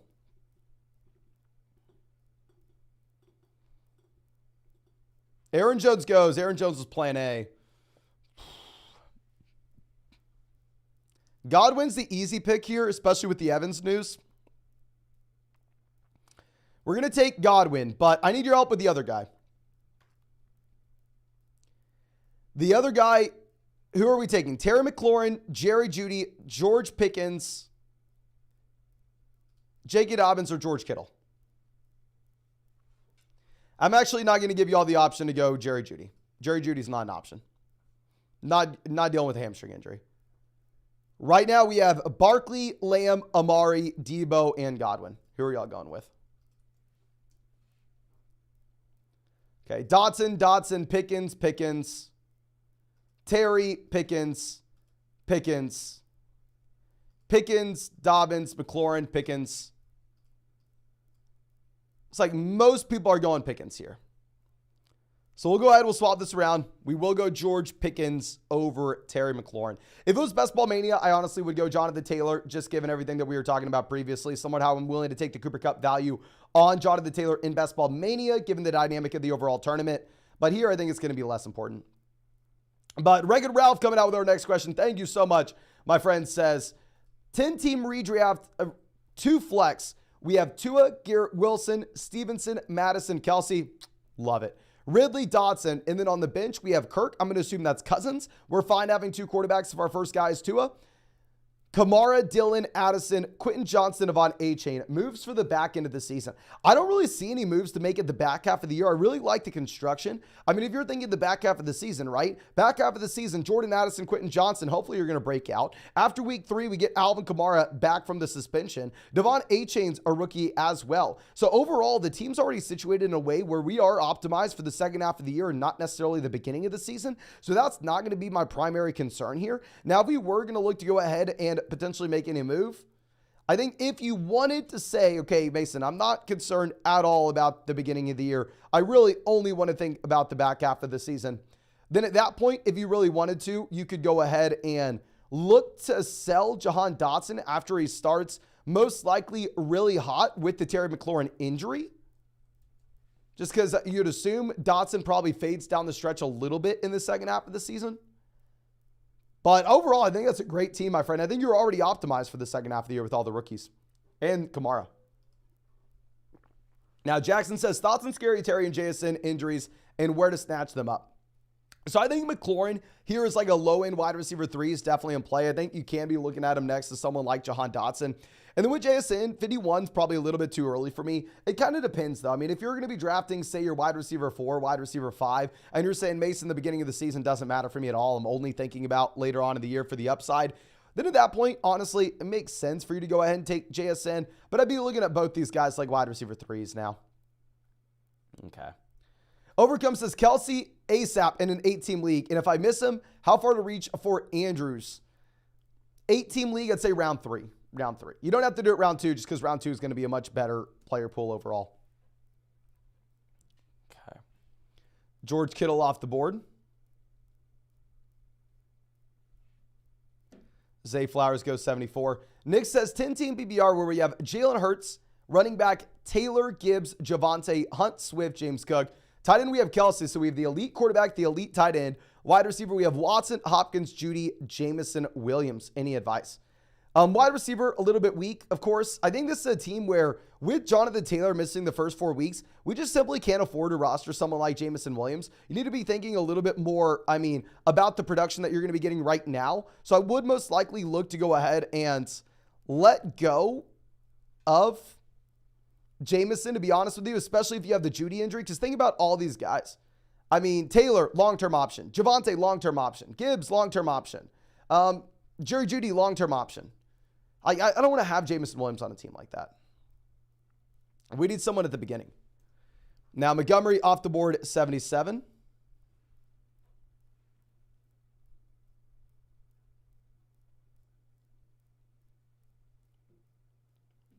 Okay. Now, swinging back around, right now we have 1 running back with Saquon Barkley, and we have 5 wide receivers with Lamb, Amari, Debo, Godwin, and George Pickens. So swing this back around, you have Trevor Lawrence falling a considerable amount. Now, we have no Jacksonville Jaguars to stack Lawrence with, but I would imagine we're not going to be in a position to take him because this team here decided to go Christian Kirk, and you can see they care about stacking and that they took Jalen Hurts at pick 15 to pair him up with A.J. Brown. So you'd assume they go Lawrence to pair up with Kirk. This team has 2 quarterbacks, so they can't go with another one. Unless this team says, you know what, I have Jalen Hurts. I don't need another quarterback regardless.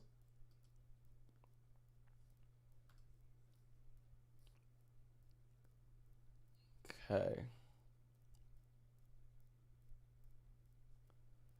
Khalil Herbert off the board, 80. Dear God, just draft boards look so different than they were a month ago. I need to find a good meme that I can tweet out. Y'all need to help me with this because now that Elon is paying your boy on Twitter, or at least hopefully he's going to start. I just set up my Stripe account with him. I'm trying to come up with good memes, good tweets. What is like a meme that's like everything has changed, nothing is the same? That way I can go through and like tweet it out, be like fantasy football drafts then versus fantasy football drafts now. Y'all got to help me out. I'm not a meme guy. All right. We had a good one yesterday, but Quentin Johnston off the board. The question is, do we go Pitts, Goddard, and stop drafting tight ends and only draft 2? I think that's what we're going to do. I think we're going to go Kyle Pitts, Dallas Goddard, and only draft 2 tight ends. I think the tight ends outscore the wide receivers in this range. I think Kyle Pitts outscores Sutton. I think Dallas Goddard outscores Sky Moore. Jim Hopper whiteboard. I know what you're talking about. The Drake album. Okay, I like that one. That's my vote for now. I'll do some research, try to find a good meme along those lines, but it's my favorite for now. All right, and let's move this around. And Hollywood Brown's been falling like a rock lately as well. Just in case y'all don't know, I mean, Arizona Cardinals players go so freaking late compared to where they used to. Hollywood Brown goes here now in round 8, where nothing has really changed for Hollywood himself other than people realizing, yeah, this offense, this team is straight up buns.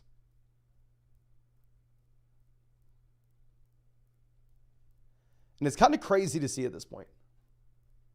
I mean, same thing with James Conner. I got James Conner around 7 in the last draft, right? Unless I'm misremembering. But Jackson says, thoughts and scare. Oh, no, we already answered that one. I'm sorry, my friend. Going over to our next one. And this one coming out from, I believe, Jared says, hey, man, 10-team PBR 1 flex. We have Fields, Bijan, Barkley, Gibbs, Hall, Charbonnet, Bigsby, Smith, Amari, London, JSN, Tony, Evan Ingram. Great team. Once we get a couple of these rookies breaking out and we have the overall depth, then at that point, we're going to try to trade for a better tight end. But with the injuries that we have and with all the young studs that we're going to be waiting for breakouts with, that's not going to be a move that we're looking to make right now. That's a move that we're going to be looking to make later on. Now, yeah, Derek did snipe us on Trevor Lawrence. I definitely would have taken Lawrence even unstacked to pick 84. I would have taken like Lawrence and Pitts, to be honest. The Rock Show coming out says 10-team at PBR where we have Fields, Bijan, Jacobs, Stephon Diggs, Christian Watson, Darren Waller, the flex Miles Sanders, the super flex, I guess, Deshaun Watson. Should I trade Christian Watson, Deshaun Watson, Darren Waller to get Jared Goff and Garrett Wilson? Now, if this is a super flex league, as if I'm reading it correctly, I would say no. If it is a 1 quarterback format and I am misreading this, I would say 100% you have to go out there and you have to get the best player in the deal. But the issue is if it's a super flex league, Deshaun Watson may be the best player in the deal, right? You may rather have Deshaun Watson than Garrett Wilson there. Now, Alvin Kamara goes 96, Michael Thomas 97. Jacob says, new to fantasy, new to the flock. Welcome, my man. Advice for pick 12 in a 14-team league. Anything different in 14 versus 12-team leagues? Yeah, so generally it's going to be a lot harder to find depth in that 14-team format. So you are going to be a little more incentivized to just find wide receivers and running backs with high median projections. And you're not going to be as incentivized to go out there and grab like an elite level tight end. So yeah, I'd say just don't be looking at tight end there. Stay balanced as well, especially if you're picking at the end because there are going to be so many picks between your selections. I'd look to at least go like 1 wide receiver, 1 running back if we can get those guys at a value at the 1-2 turn. Pete says, if Dak goes down, is Lance taking Dallas to the Super Bowl? Why would Dak need to go down? Why would Dak need to go down for that, my friend?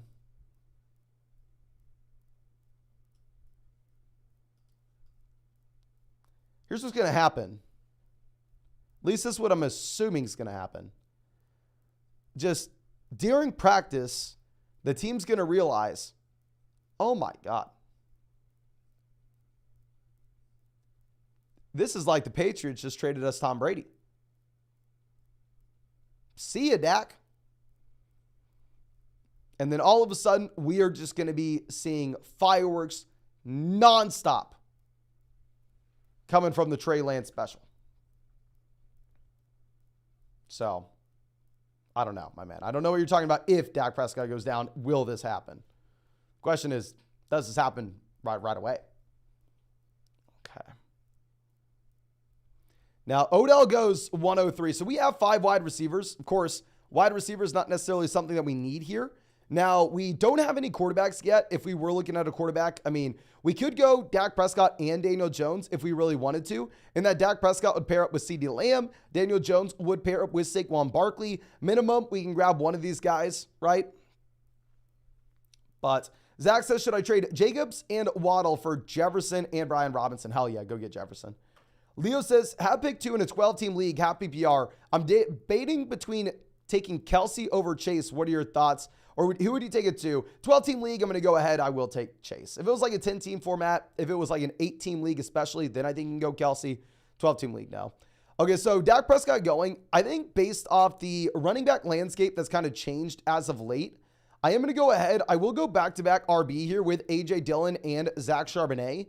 Now, if this was a draft like a month ago where you were a little more excited about some of those running back depth options you had and running back wasn't going to be a teardrop a little bit quicker, then at that point, I think that we actually look to go ahead and at least take Daniel Jones here. But I don't know. I mean, running back's going to be a little bit harder to come by now just because so many of those options that you initially thought were exciting, we've now realized, okay, these guys are just garbage.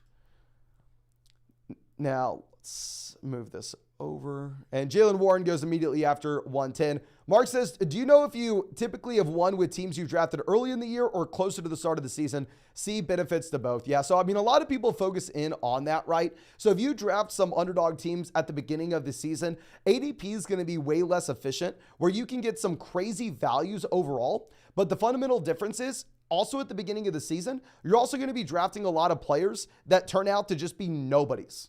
That we realize by the time you get to August, by the time that you get to September, they're completely wasted picks. I mean, the perfect example of this, and it's embarrassing to admit, but I definitely want to at least be transparent with y'all, is I was going through and I was drafting James Robinson in the round 18 early on in the season, you know? And that's something that we don't have to worry about now. I don't have to worry about me completely lighting our picks on fire. I was taking Trey Lance earlier in the offseason, of course. So generally you can build like these super teams early in the year, but you're going to build a lot of garbage teams at the same time. So if it was like Best Ball Mania, I honestly probably prefer drafting at the very beginning of the season just because it's $25 buy and we're trying to chase $3 million. But I mean, in these higher stakes tournaments, you probably prefer waiting until closer to the year. Now, Jamal coming out says AJ or Amon-Ra St. Brown and why? Full BBR format, I think you can make an argument for Amon-Ra St. Brown just based off the raw amount of volume. Half PBR league, especially best ball like Underdog, I'm going to go A.J. Brown with more touchdown upside and a better offense. JT says 10-team non-PBR. What do you think? Quarterback, we have Fields. Running back, we have Bijan. Madison. Wide receiver, we have Lamb-Olave. Okay, great. I was going to say it's a solid team, but once you see Kelsey, it's just a beautiful squad. Love that we're flexing running backs down there as well. We're prioritizing running back depth rather than wide receiver depth. Specifically in a non-PPR format, that's what you're going to want because you don't want to go through and start wide receivers. Now, Regan Ralph says, sorry, forgot to add that I have Waddle on the squad as well. Okay, let's go ahead and let's pull that up, my friend. And yeah, thank you, of course. And of course, don't feel bad about it. I mean, 2 flex league, okay, that makes a lot more sense than we have Tua and Waddle stacked up together. So we have a little bit more depth overall. And I would say this definitely puts us in a position once we have one of those rookie breakouts or once you have Alvin Kamara coming back, we'll have so much depth with this team overall where we can definitely afford a 2-for-1 deal even in a 2-flex league where potentially we're going to look to go ahead and package together maybe like Waddle and say Tua and see if we can go out of our way and see if we can get just a better quarterback overall. It's not something we have to do. But, I mean, I think by the time we get to week 6, by the time we get to week 7 and have a rookie breaking out, our team's going to be strong enough where we can definitely do it if we'd like. Okay. So let's move this over. Lasagna Lover says, who's your favorite running back and why is it Khalil Herbert? Khalil Herbert was a great pickup. I mean, about a month ago, if y'all remember, he was going as the RB40 in these underdog drafts, and he was someone I was taking a ton because he was going next like Nico Collins. Now it's much harder to draft Khalil Herbert. If I'm looking at new ADP, where it's a lot harder in my mind to find running back values, like Travis Etienne used to be our guy. We used to always get in the middle of round 4. Now you have to take him around 3. Say probably now I'm a little bit more inclined to say guys like the A.J. Dillon, Zach Charbonnet tier is interesting just because they are going to have still the roles on a week-to-week basis, but also the upside later on. but we're up in 7 picks. A couple different guys that would love to get back to us. So McKinnon off the board at 125.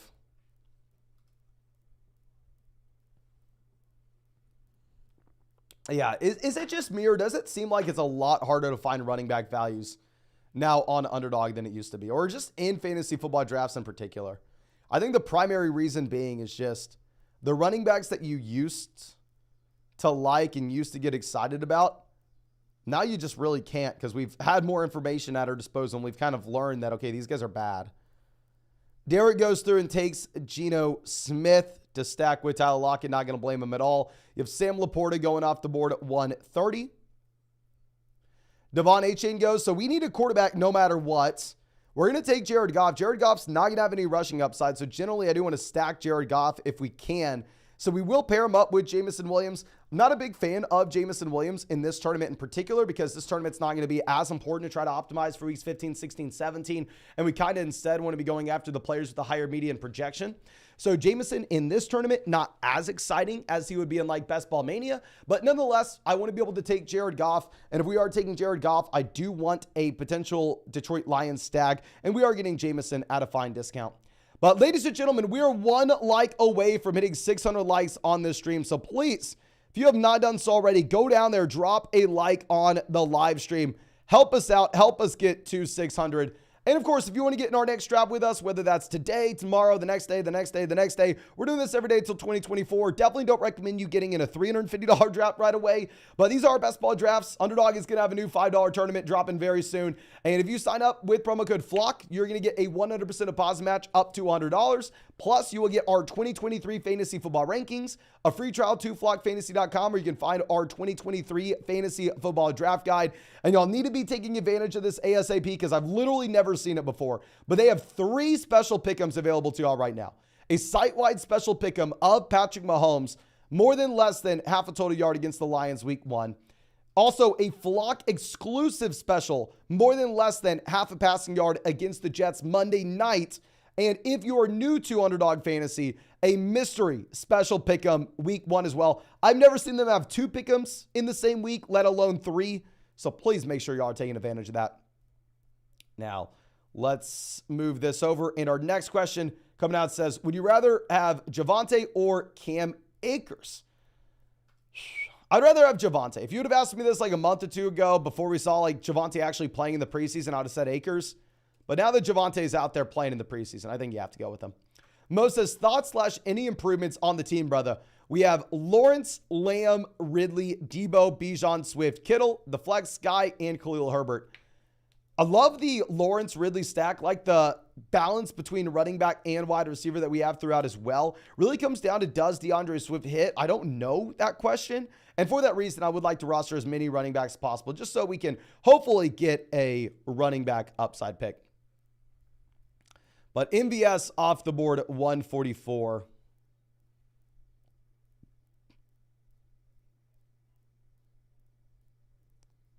Okay. So let's move this over. Adam Thielen goes 145.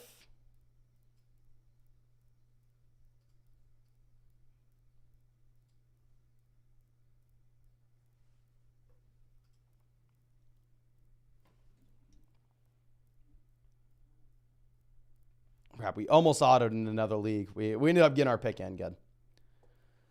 Okay, so at this point, we don't really want tight ends making it. I'm sorry. Yeah, tight ends making it back to us. Wide receivers making it back to us. We are in a very good spot overall.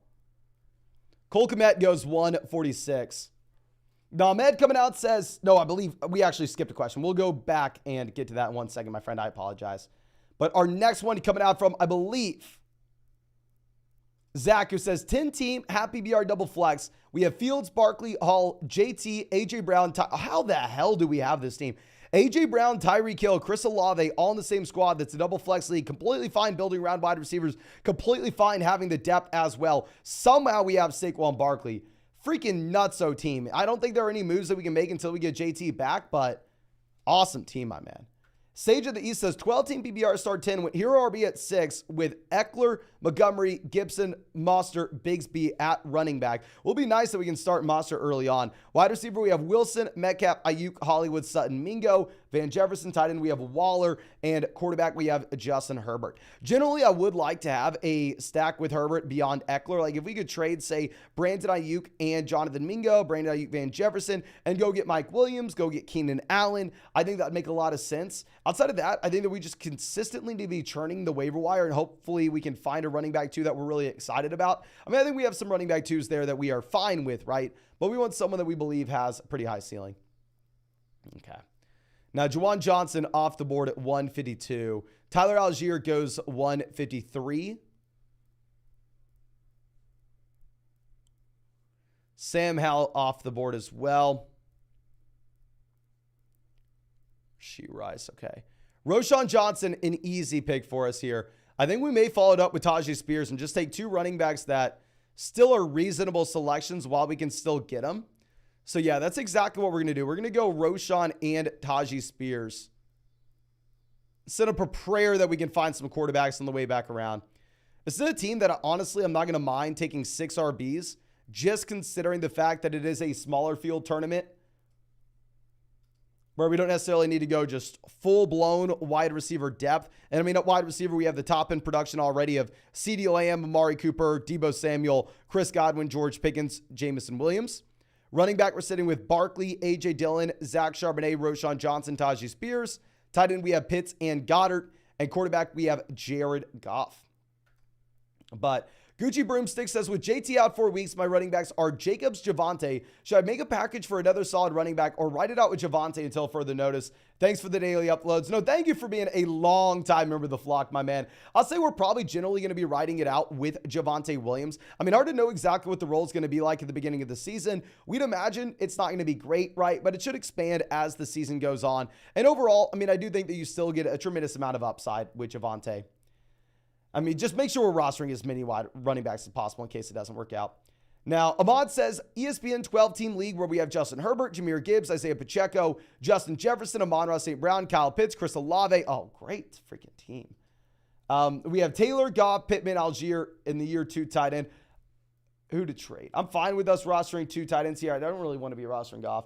I would definitely like a running back upgrade if we could, until Taylor comes back. If somehow like we can go through and take like Jared Goff, and I know it's probably going to be much easier said than done, but like take Goff, pair him up with Pacheco, get a running back upgrade, or generally just like drop Goff, try to pick up some more running backs on the bench. Because I mean, we're not set at RB there, and it's hard to know exactly what we should expect going into the next season. I'm sorry, going into like the beginning of the year with that crew. Overcome says Javonte or Rachaad White. Long-term Javonte, week 1, probably Rachaad White. Okay, so Deuce Vaughn off the board at 166. Now, Green Blocker says, Happy BR 12-team league. We're starting Bijan Mostert.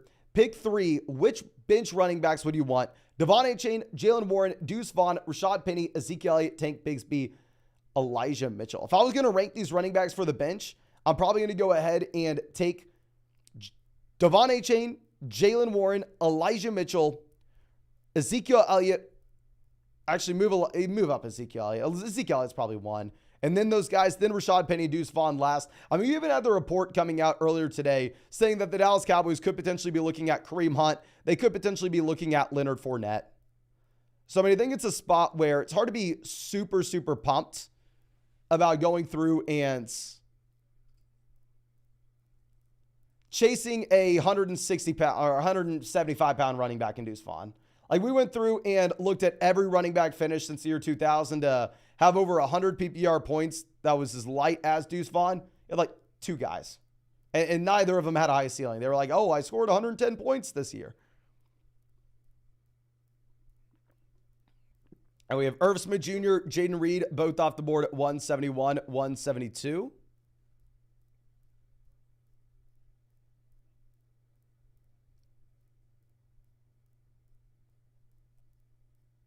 Okay, Singletary off as well. Michael Mayer goes 174. Super interesting to see Michael Mayer go that early. I mean, I just went through and took Michael Mayer round 18 in a Best Ball Mania draft, literally right now. I made that selection on my phone. Surprising to see Alec Pierce fall this far as well.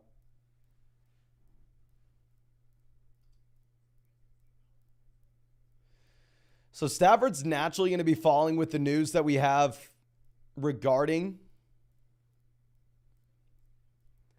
Kupp. I mean, the offense is just probably going to look worse overall. Derrick ends up getting incredible value on Alec Pierce. Interesting to see him take Isaiah Hodgins where he did. I guess because you have Daniel Jones.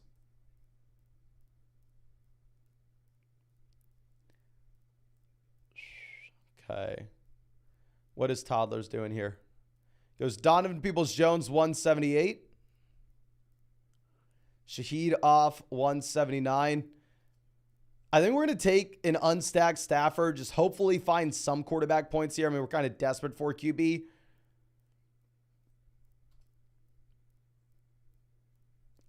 If Kareem Hunt, you're lying about receiving these offers, I'm going to be so freaking pissed. If Hunt goes to Dallas, we're printing money taking him here. But if he is lying about receiving these offers, I mean, we have just taken him non-freaking stop. And Rated R Savior, longtime member of the flock, says, I'm pick 12 in a 12-team league, 3 wide receivers, 1 flex. Should I go Layman Brown if all the running backs are gone? Best running back available would be Pollard Jacobs. Yeah, a league where you can start up to 4 wide receivers. I would go ahead and go like Lamb, Amon-Ra St. Brown if you really wanted to. Definitely not something you have to do. Definitely can stay flexible there. But yeah, I mean, if it was like a 2 wide receiver, 1 flex league, then probably not, but you can. And Riley says, with the news of Kupp seeing a specialist today, would you trade Kupp and Ramondre for Jamar Chase? Ooh, that's tough. 1 flex league, potentially. 1 flex league, potentially. 2 flex league, hell no. And Jeb says, does Kareem Hunt deserve a roster in a 12-team league? I think Kareem Hunt's like the perfect guy to roster right now in your just regular redraft format, because we'll know right away if he's worth that roster spot. Like, if week 1 plays and he hasn't signed, who the hell cares? Go ahead, cut the guy. Just pick up the most exciting waiver wire option that you have. But if, at the end of the day, I mean, you end up in a spot where Kareem Hunt signs to Dallas, then you're like the first guy to the waiver wire for him. So I would roster him, but I'd be quick to cut him by the time the season gets here. And Baston for Biggins coming out says 12-team PBR, 0.2 point per carry, pick 8. Quarterback, 2 running backs, 2 wide receivers, tight end, double flex. We have Watson, Chubb, Jacobs. Oh, hell yes. We slammed RB. Perfect. Pierce, Godwin, Johnson, Laporta. Bench is Connor, Roshan, Sutton, Dotson, Goff. Love the team. Trash tight end. We definitely want an upgrade at tight end. I definitely think that we should go ahead and see if we can trade like Dotson and Laporta in a package to get a better tight end if we can. But I don't know. And then other people saying they would trade Ramondre and Kupp for Chase. Like I said, if it's a league with 1 flex, I agree. And multiple flex spots, I think it's a little bit dicier. But I think that should be it for the live stream tonight, ladies and gentlemen. Of course, I'll be live tomorrow, the next day, the day after, the day after. So if you want to join a draft with us, you can find that link to Underdog in the live chat, description section, comment section. Only with promo code FLOCK, you're going to get my 2023 fantasy football rankings, free trial at theflockfantasy.com, where you can find our 2023 fantasy football draft guide, a 100% deposit match up to $100, plus a site-wide special pick'em, Patrick Mahomes more than less than half a total yard week 1 against the Lions. A Flock exclusive pick'em, more than less than half a passing yard, Josh Allen Monday night against the Jets. And if you're new to Underdog, an additional exclusive mystery pick'em. I've never seen them do 2 pick'ems in the same week, let alone 3. So please make sure you are taking advantage of it. But I think that's all I have for you. Again, thank you so much, ladies and gentlemen. Really hope I get to see you out with the live stream tomorrow night, and really hope you have a great Saturday night overall.